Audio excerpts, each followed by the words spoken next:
Hello, I'm Karen, and in today's video I'm going to be doing another crochet pattern from the Voynich manuscript, and this one is going to be the original way that I found out how things was working. Okay, so I'm using F45B just there, and as you can see, so the way that this works is I've looked at the images in context with the actual words, and you've defined clues inside the plants and the roots to be able to find the actual words that you need to be able to create a pattern. And I've translated or interpreted the symbols in here into crochet patterns, into crochet symbols. Okay, so it works like a so it's like a cross grid reference. Okay, so for this particular one, we've got 3 stems in total. Okay, we've got 2 of the stems have both got 7 flowers on them. By the way, if you want to know what the pattern is, it's going to be about 5 minutes of talk time, but I have to do this bit because I'm trying to demonstrate that I'm actually reading the Voynich manuscript. But yeah, so 2 of the stems have got 7 flowers on them. One has got 9 flowers. We've got 4 different shapes just there at the bottom of the stalks. We've got 17 in here, so 1 2 3 4 5 6 7 8 9 10 11 12 13 14 15 16 17 little circles in the roots. If you count the leaves on here, they're done in pairs, so we've got 2 4 6 8 10 12 14 16 18 20. They all have 20. Yes, they've got some little gaps between them, but they all have 20 on there. And on this one, we've actually got the support of these orange type leaves inside the pattern.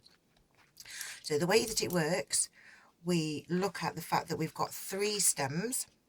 Yep, so it's come down to the third, so I did 3 lines down, so you go 1 2 3, and then you count along, so we've got the 7th word, and I wrote the actual word down.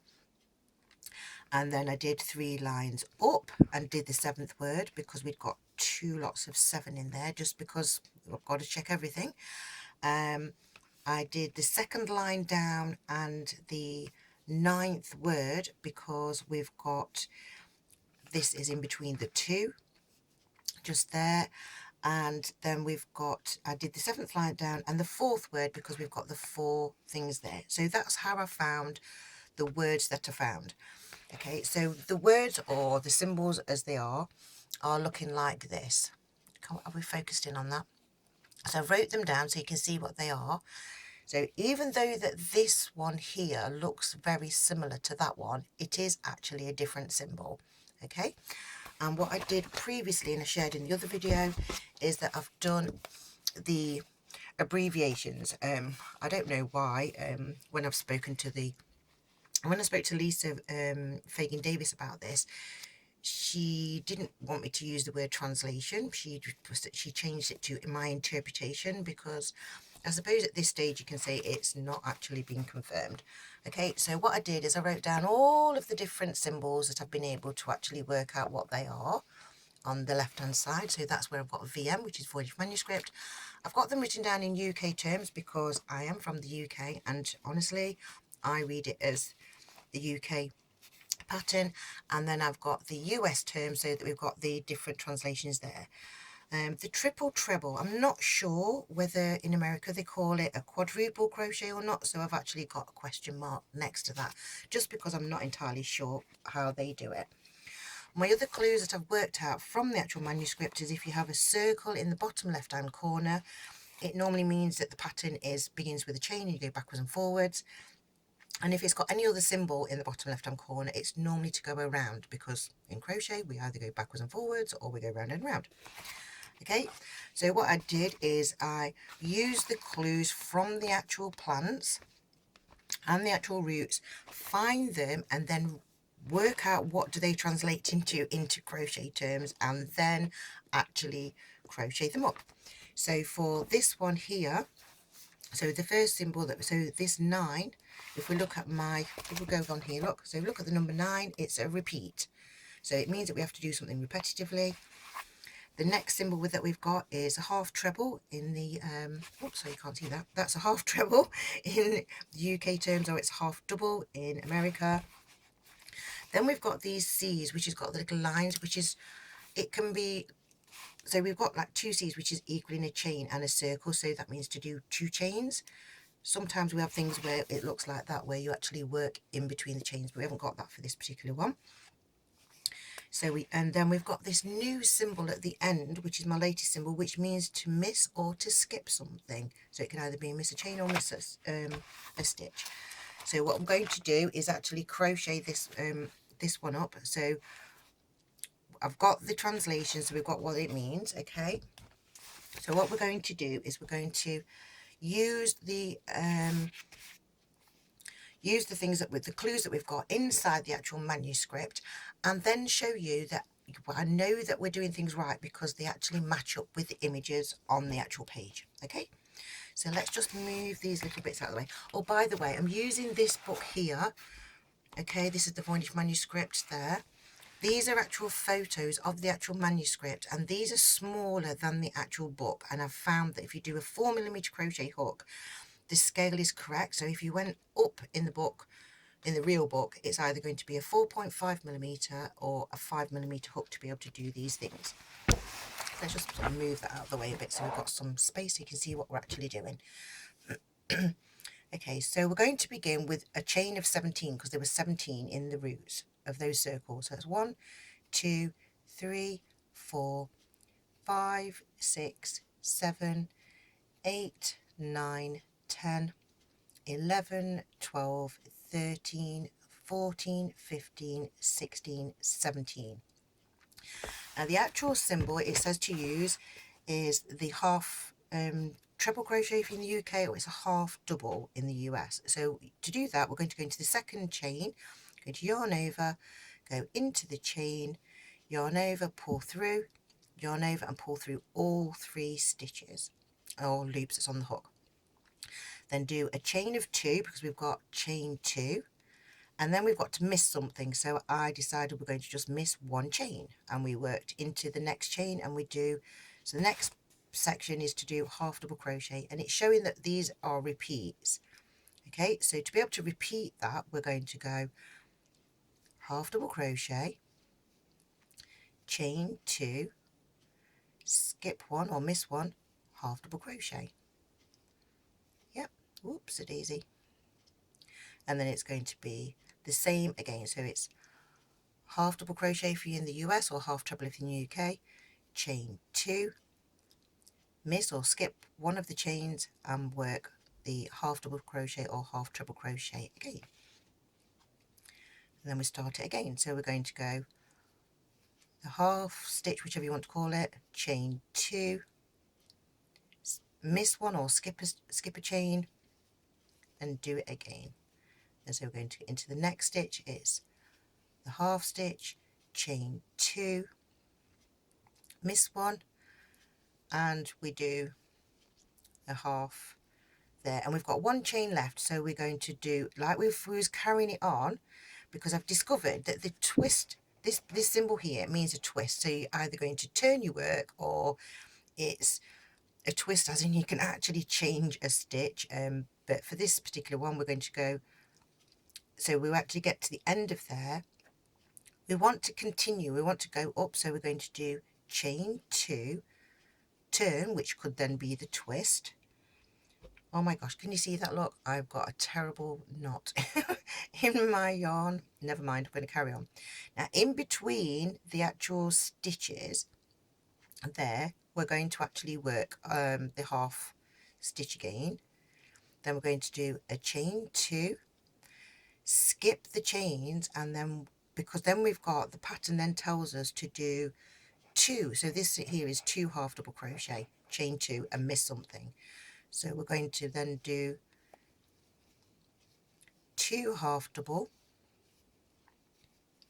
chain 2 and work the 2 half double or half treble in between the 2 previous stitches on the row before. Chain 2, we're coming up to that knot that I've got in my yarn, which is really not the best, but hey ho, I didn't know that before I started this video, but there you go. So let's just try and get that tucked into there.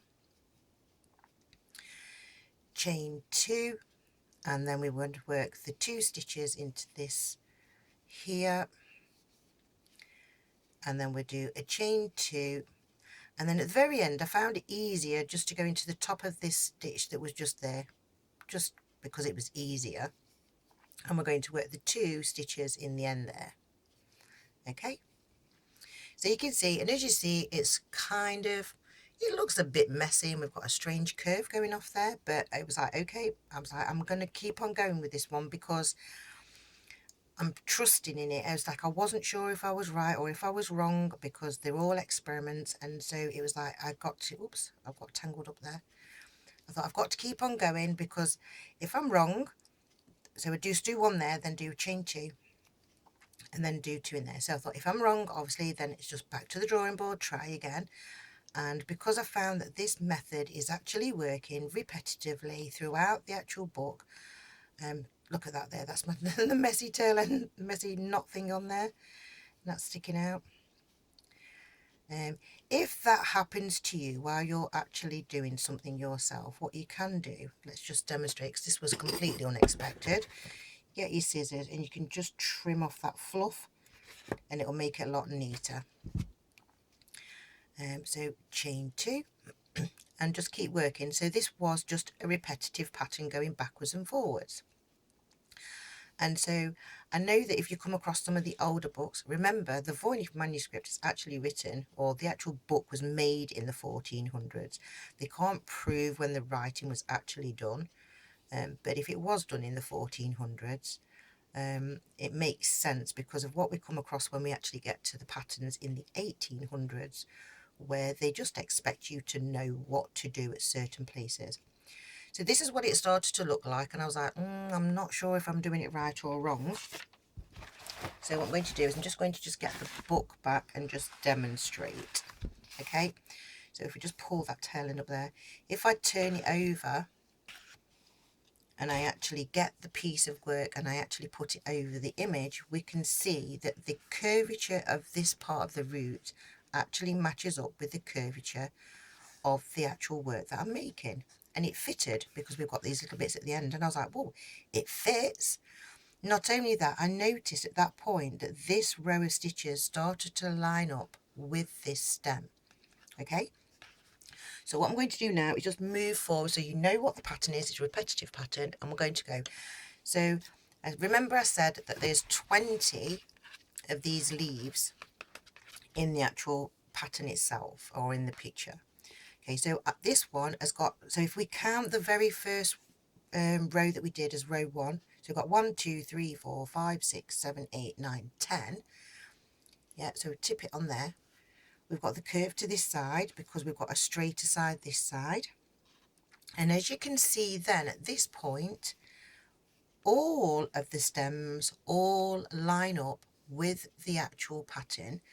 And if we just come down a little bit, we can see the orange leaf there is actually the halfway point. Yeah, so it's actually the top of that leaf technically is the halfway point there, but we can see the orange leaf is giving us a clue, and we can see that it matches.